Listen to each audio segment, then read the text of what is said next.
Hello, this is Ann Cosgrove, Editorial Director of Business Facilities. Today's episode of the Business Facilities podcast is sponsored by Business Facilities LiveXchange. On April 26, 2023, in Myrtle Beach, South Carolina, Taylor Murray, Manager of Location Analysis and Incentives for Maxis Advisors in the firm's Atlanta, Georgia office, spoke on impactful incentives in site selection. We hope you enjoy this podcast and stay tuned to find out more information about future LiveXchange events at the end of this presentation. As I was asked to present today, I was kind of running some ideas with some folks on our team. They're like, you say a lot of weird stuff.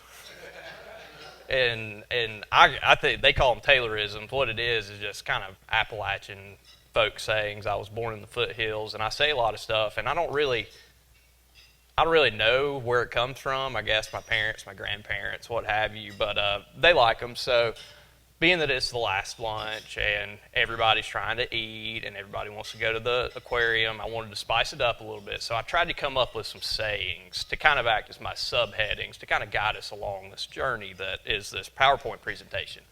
So if you see the top and it looks weird, it's probably because it's either a saying I've said or a saying that I made up to make it sound like a Southern saying. So our friends from the South, feel free to dispute it with me as you wish.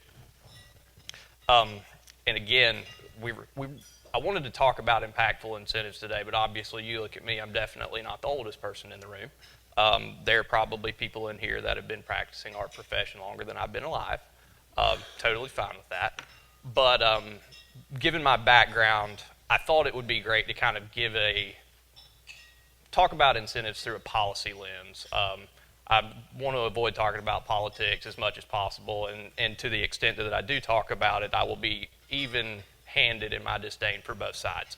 So, fair up here, but it's something that affects all of us. I mean, obviously, economic developer, you're an appointed position, ergo you report to a board of politicians. So your job is political, and I would say it's local politics, which to me, in the several years I've done this, and Mary, you might be able to attest to this, is probably the dirtiest business because these people live next door to you and they are not afraid to be pissed off at you. All right, so again, a little bit about me. I'm a native of Northeast Georgia. I'm a Georgia guy. I've told several of you I've spent my whole life within a 60-mile radius between the University of Georgia, where I grew up in the mountains, and in the city of Atlanta, where I've resided for my professional career. Served in two roles for two different governors. That's kind of rare, I gather. There were only a couple of us, and I'm not a political campaigner by nature, so you're not going to get that from me. I am a recovering bureaucrat, but I was indeed a bureaucrat. I've never worked on anybody's campaign, so I have a lot of displeasure for that in general. But I do like to talk about tax policy and economic development policy, so it made sense to kind of go into the private sector and do it. So I do have a good perspective, a little bit different than a lot of people that do what we do, just because it's either usually going to come out of real estate, a tax department at a accounting firm, an attorney, or someone that's come out of the ED space. Having jumped from the politics space, I think it does give me a little bit of a unique perspective. I've been in the room on the other side as you're kind of chewing on these different projects, and I think that's kind of served me well. So, first line, what's the gist? I don't think that's specifically a southern thing, but you kind of have to go with what you deal with here. It's what you're seeing here. What's the gist? National economic development and tax policy trends. So we're going to kind of take this in as a funnel. We're going to start at the top with the feds. How these trends affect what we do as site selection consultants and how our clients make location decisions. Kind of pivot towards talking about the consulting side of what I see and kind of what I think are some qualitative things that I like to do that really give me a kind of good finger on the pulse of what's going on in the community that I think can be really helpful both at the negotiating table and just kind of sussing out what's going on. Is this going to be a good spot for my client to be? And then kind of pivot back to the community side and maybe some helpful tips and tricks to help you win projects but not kind of sell the barn to get a prize pony. And then we'll sprinkle in some case studies from some experiences I've had and our team has had in the last few years. So It's raining cats and dogs. National economic development and policy trends. See it every week. There is a 10,000 jobs, 7,000 jobs, 6,000 jobs. We're spending $4, $5, $6, $7 billion. That's a lot of money. That's a lot of zeros before the decimals. Obviously, that catches headlines. Our host here is a magazine. They write about it. It gets shared a lot. They've been doing it for a while. But in the recent, I don't know, call it 5 years, it's become Wall Street Journal headlines, New York Times headlines. Is this a good thing or a bad thing? I mean, as projects grow and get bigger and bigger, the incentives are kind of getting parabolic just like the projects are. So that's drawing a lot of good press from some folks, a lot of ire from a lot of folks. I've had the severe mispleasure of working in the Georgia legislature for a few years as a lot of these have come through. And you're seeing a groundswell in legislatures. Kind of what I've put here is that job creation is bipartisan. I have never met a politician that doesn't like clipping a ribbon. I mean, job creation is what you're there to do. You want your community to grow. You want your tax base to grow, and you want to keep people there. That's what clipping ribbons is about. But while that's bipartisan, there is a very large bipartisan movement that does not like what we do for a living. Obviously, I'm in good company here, but I don't know if the Good Jobs folks Good Jobs First folks have sent anybody in here to kind of act as a spy, but I know I'm in good company for the most part. But you've got legislators on different sides of the aisle that kind of agree in this, that transparency is very important. We need to ensure ROIs. As you're seeing $3 billion in exposure on a state budget for one project, what if more than one or two of those want to come cash that at the same time? That creates a very large liquidity issue when you're dealing with tax dollars.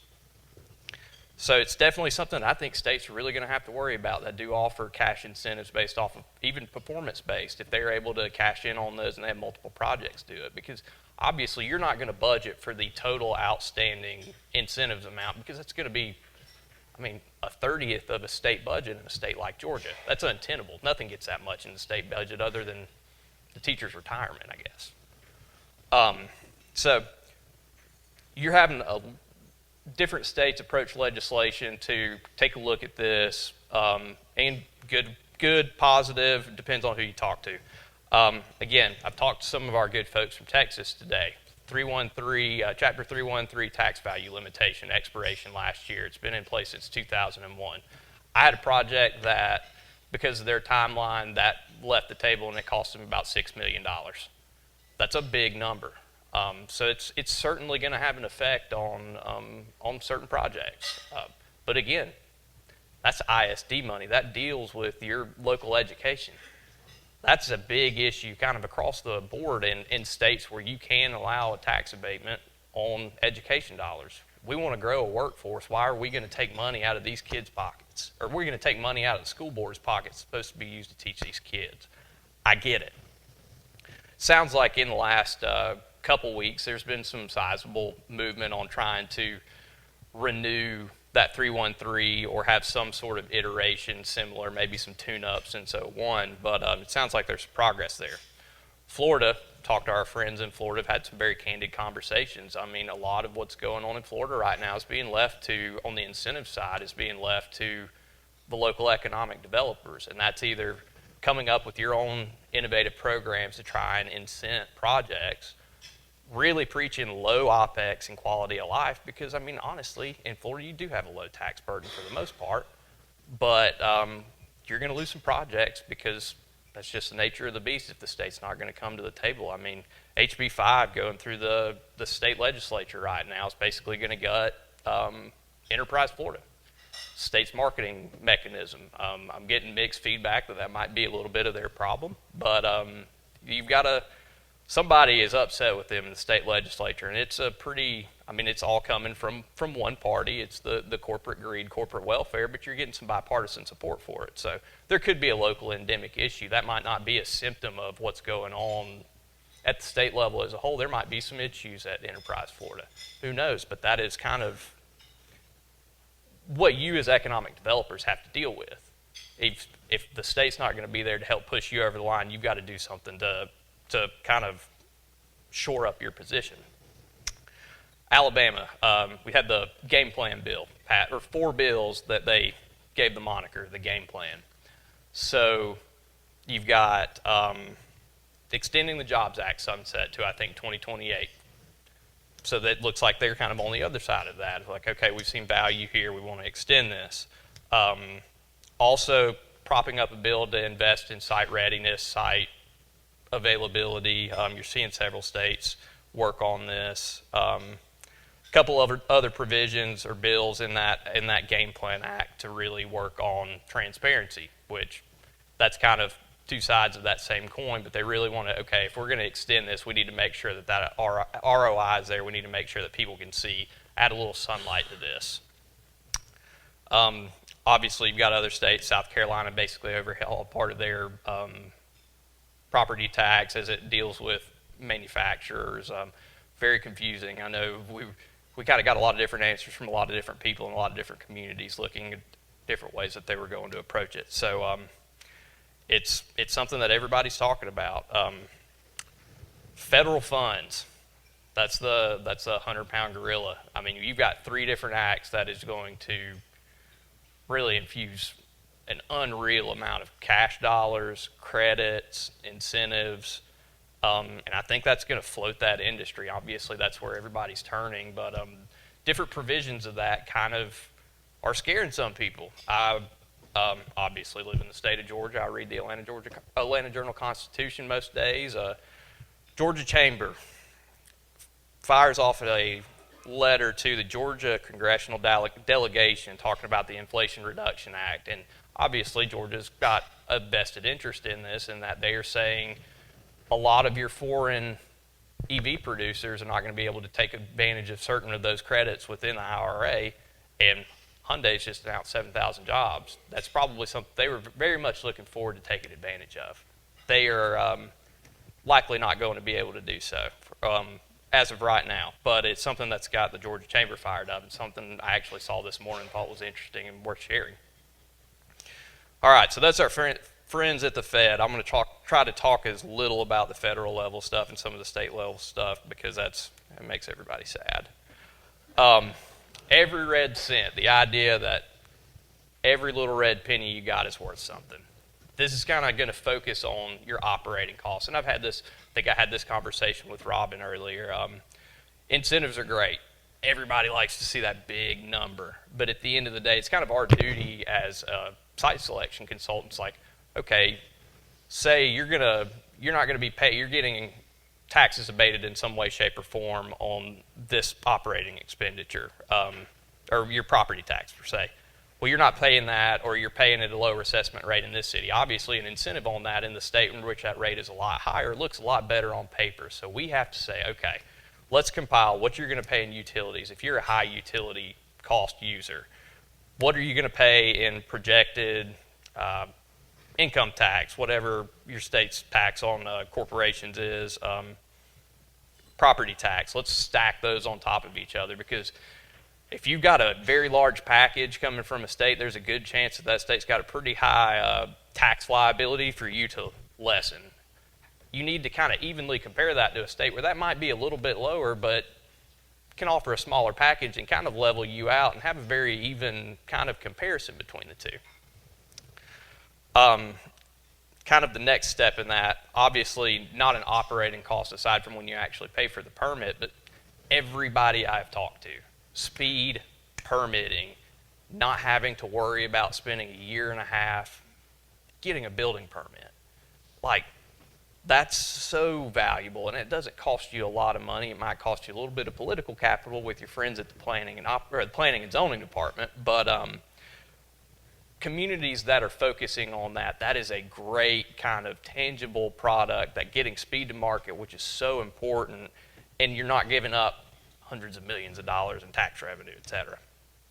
Another thing that, as an Atlanta resident, we're seeing a lot, rents in the last 3 years, even in markets with a ton of spec. I mean, we're seeing a building that cost you $5 a foot, triple net, 2 or 3 years ago, you're getting $8, $9, and what was a 3% rent bump annually, you're getting 4 and 5%. So that is a huge operating cost for a client that wants to rent a building, and really determining on whether or not you need to be in a market that might be more advantageous from a logistics standpoint.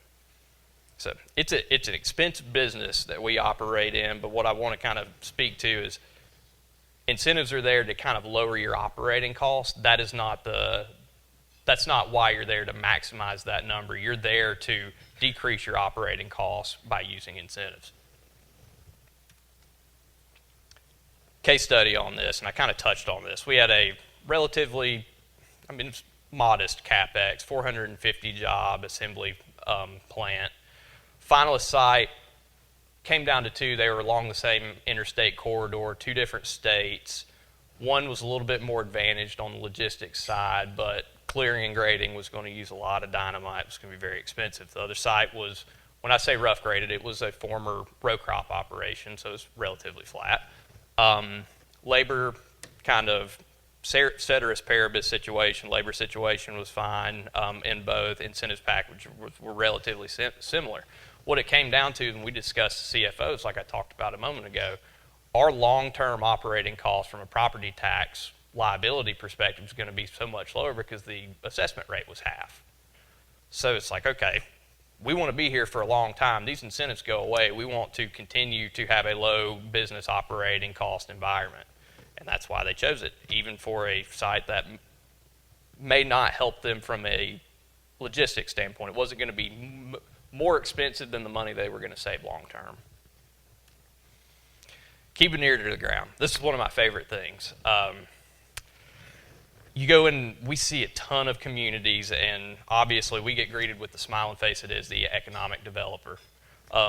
Everybody here that I have met with is a consummate professional. Some communities don't have that consummate professional. For one reason or another, I've worked in rural communities where they can't afford to pay somebody however much money to have a economic developer. Very rural sites in all the southeast. It's fairly common. Volunteer economic developer, local retired banker that just has some spare time and loves their community. But to that degree, sometimes you get in some situations where like, oh, we'll give you the moon, and you really need to understand, like, all right, you're making this promise. Will your board or will your county commission approve this? It's more rare, especially in communities that are very seasoned. The best economic developers know what their board is going to say, and that is a super valuable value for a economic developer to have their board's trust, either that or know what their board's going to think and kind of operate within those guidelines. Another funny one, be mindful of election timing. This could go two ways. At the local level, if you've got 4 city councilmen that are up, or city councilmen or women that are up for re-election, they're probably going to wait until after that election to approve something. They're worried about getting re-elected, and as much as they would love to make that announcement, they've got some bigger fish to fry with their constituencies. On the other side of that, we've experienced it at the state level. You've got a governor that's up for re-election that seemed to be a little bit more willing to break the purse strings open. We had a project that was a great lawnmower, snowblower manufacturer, and came down to about 3 different states, all 3 of which the governors were up for re-election. And I think it was pretty reflective in the packages that they offered, how bad they really wanted to make that announcement before November. And that's, whether you like it or not, a leverage point.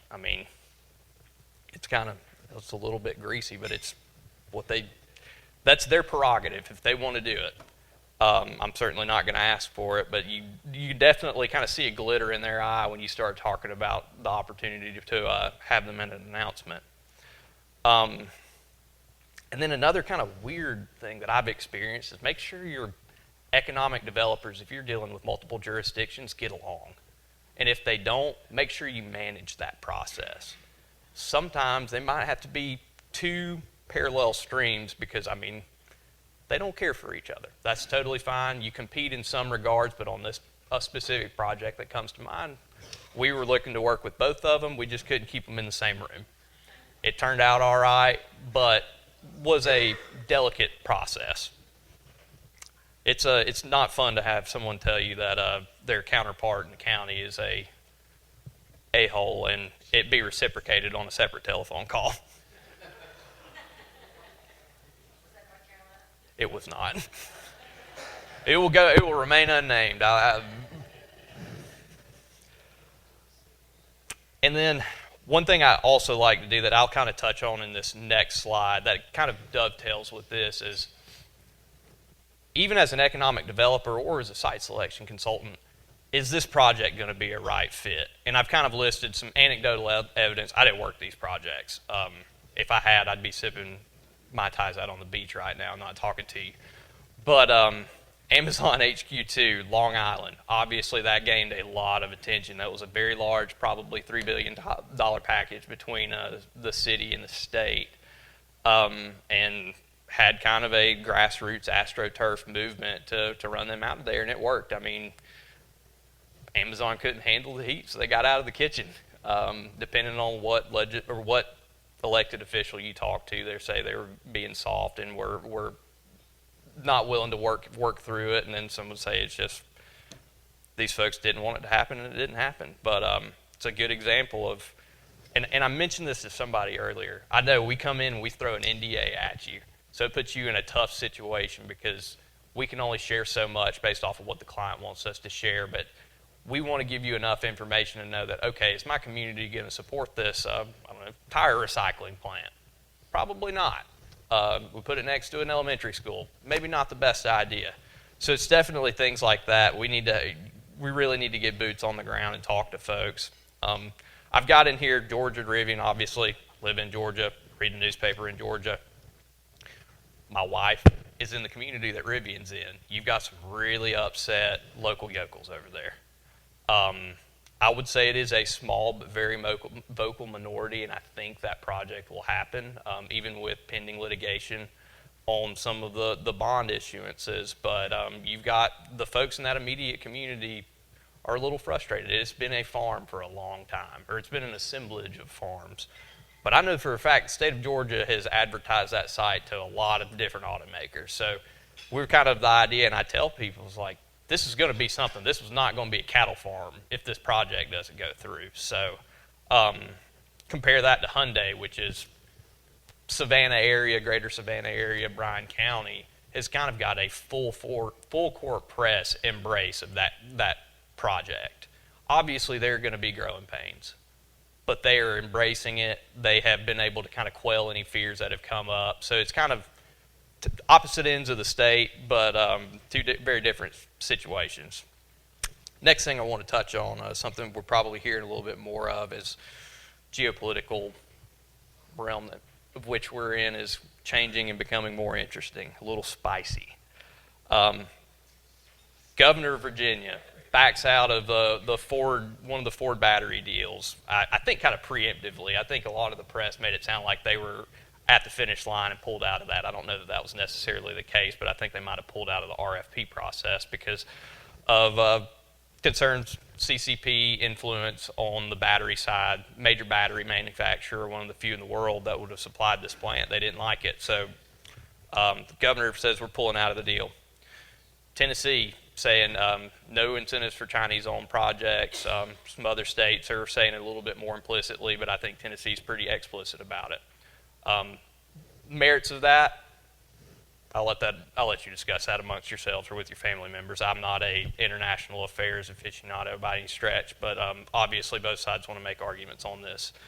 But it's tough if you have a Chinese client that has an American footprint. It definitely doesn't smack as a very welcoming environment. Even if you are not going to be affected by not being able to reap incentives because you have an American footprint or anything of the matter, it kind of smacks a little bit racist to some people. Again, I'm not here to tell you what one way or another to think, but it just some ways it's been interpreted. Can't never could. Can't never could. That one might be one that might need to be explained a little bit. If you don't try, you're never going to know. This is for our folks in the ED side. To me, some of the best solutions and real difference makers on projects where communities have risen to the occasion. Be creative. And I know that's really tough when you've got a governing board that would really love a formulaic approach. We see it in some communities like you do X, you get Y. That's all well and good in some circumstances, but as everybody knows, projects tend to develop a little bit of hair. You have issues that need to be solved. One thing that I would recommend, flexibility helps solve issues. For us on the site selection side, I would make the recommendation, something that I probably general knowledge amongst our folks, but it's a lot easier to take an EDO, a problem to solve that has a dollar value attached to it, and give them a reason that they can take to their electeds and say, we need to do this, as opposed to saying, we're getting X in this state, you need to beat this number. It's just, it seems to, you build your argument so much better. I mean, I would rather give you these pieces of equipment, this grading cost, this is what you're helping us offset. We want to get off the ground faster, help us make a deal. Instead of, I need you to give me $1 million more to make this deal work. The question on its face might be the same, but you provide a little context to it. It gives an economic developer all the ammo they need to kind of make your narrative case on your behalf. I get it. The flexibility scares folks, but you're smart folks. There are parameters that you can put to make sure that whether it be an investment in infrastructure, an investment in utilities that will outlast, even if this client were to leave and go elsewhere, somebody else might be able to use that. And then kind of the last thing I want to touch on for the ED side is there's a tremendous amount of value in a quick no. I love a quick no. If I can get it in 3 seconds to a question, I'm a happy camper. Drawn out maybe is kind of tough to work with. This is kind of a case study to that in being a little bit of a innovative approach. I don't know, it might not be innovative. It's the only time I've seen it. Had a site that wouldn't balance for a client that one of my colleagues worked on. And it came down, dirt's been expensive. To buy field dirt, it is terribly expensive these days. So the city came in and said, you know, we've got a site that we can pull dirt off of. We'll donate X amount of dirt. It's not really a cash, I guess we would call it a cash equivalent, but it's not like it's coming out of the city's coffers. You're literally paying to have that dirt moved from one site that they own to another. And it was a tremendous value to the client from a dollar value perspective because they're not going to have to pay to have that dirt come in. And then kind of like I touched on, always easier to solve a problem. What we do is just as much an art as it is a science. Numbers provide the foundation for what we do, but at the end of the day, it is my job, it is the company's job, it is your job as an economic developer to develop the narrative, because you can make a project smell a lot nicer or a lot worse depending on how you deliver it, and that's going to be different in different communities. What does your community want? What does it need? And kind of what is going to resonate? Is it, hey, we just lost 500 jobs. We got a 500 job project on the horizon that might be able to upskill, reskill, or use some of those similar skills of that lost job. Is how do we make this make sense and make this good for our community? And I think creativity, flexibility, obviously very welcomed on our side of it. All right, so I see some folks might have gotten a little bit of snooze on, so I'm going to tie a bow on this. Totally fine. I was there about this time yesterday as well, so I get it. They've been putting us to work here at LiveXchange. Policy and politics, whether or not we like it or not, it affects everything we do. You could try and ignore it, but that's not going to keep the tax bills from coming, and that's not going to keep your neighbor from being upset about it on Facebook. But it definitely affects, at the policy level from the feds, obviously what we've seen with the CHIPS Act. State level, very important from a tax policy and incentives perspective. But at the local level, that's your nitty-gritty. That's your nitty-gritty arguing with folks, but getting kind of the community's best interests conveyed and the client's best interests conveyed. What I like to tell, if it's a city councilman, a county commissioner, is like, listen, I've got to do what's best for my client, but at the end of the day, I don't want you to feel like I'm walking up behind you with a gun to your back as we're going to clip this ribbon. It's like, I want you to be happy because it works out better for our clients to be better corporate stewards, get off on the right foot in a community, and it helps you with, hey, getting reelected and hopefully the altruistic end goal of growing jobs in your community. Not every job is not every project is going to be perfect for every community. Shoot, Amazon HQ2 in Georgia, I think we had 200 different 200 different municipalities put in a package. I think maybe 3 of them actually met all of Amazon's qualifications. I mean, shoot your shot, but not every project. I mean, Amazon was not going to put a project in Vidalia, Georgia. So again, out of the box thinking on community pitches, site tours, incentives, simple things is preparing, having paperwork on site if there are any studies that have been done on a site. Make it easy to be there. Get a tent sometimes. I mean, in the South, it's hot during the summer. Get a tent. Make sure you have water. And I mean, that goes for us, too. I like to carry a cooler around because we're like kids to some extent. We get hungry. We get a little bit testy, especially when it's 90 degrees outside. So I like to carry that around with me. I like to have EDOs use me as a sounding board before I go to the client. I mean, if you have an idea, let me know. You're not losing any leverage by asking me, hey, we're thinking these through options through. That's what I'm talking about being flexible. Come to us because we're going to know what is going to be the best on the client side to help them get that operating expenditure lower, get them to in the black quicker, get them out of the ground quicker. Last thing I'll leave you with, this is something that my mother and father both taught me from little guy. Catch more flies with honey than with vinegar. Makes a lot of sense. EDs are people too. Site selection consultants, we're people too. But we work a lot better when we're hand in hand. I know you're going to get some late night telephone calls sometimes because we're getting late night telephone calls from the client and they need it now. But Diane Jones, that used to work with us, now works at JLL, always told me, she's like, nobody's on an operating table. Nobody's going to die. What you're doing is important, but it's not that important that you need to bother an economic developer at midnight on a Friday. So treat your EDs like a partner because it is a true partnership if we're doing it right, not an employee. I think that's it. Happy to take questions. If you had enough of me, I'm happy to sit down.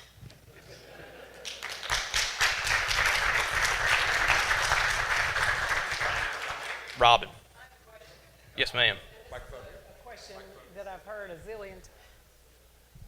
This is a question that I've heard a zillion times, and from a site consultant point of view, it has several answers, but do most prospects prefer a formal written policy that they know what they're going to get, or would they prefer to have a negotiation, or do they prefer it when a community doesn't have one and there's a negotiation about literally the needs of that project? I think as long as they're transparent about it, I'd like to know on the front end, hey, we have a policy that you're ranked basically off a rubric. It's valuable. Again, you lose a little bit of that flexibility. If you do have a problem that you need solved, it's tough to convince a county commission that's approved this economic development rubric platform to evaluate projects. But if you've got a client that does have hair on a deal where maybe an unforeseen circumstance comes up, you need to run utilities here instead of there, I've seen that kind of be an impediment or a couch for an economic developer to be like, well, we just don't do that. And that's fine. Sometimes there's just not a political willpower to try and move that, and that's okay. But I mean, transparency on the front end, I think is just key. Just, if that's what you do, convey it to me, because if not, we need to make sure we structure this in a certain way that is more helpful. Mm-hmm.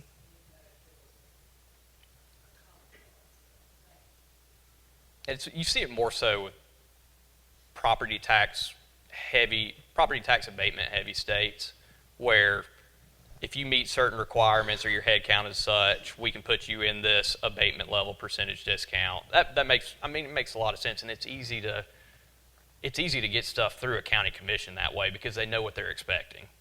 It makes sense. So I certainly understand communities that want to lean on that.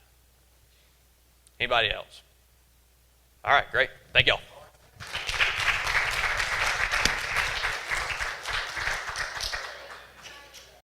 Thank you for listening. For more information on Business Facilities LiveXchange, including future dates and locations, visit businessfacilities.com/LiveExchange.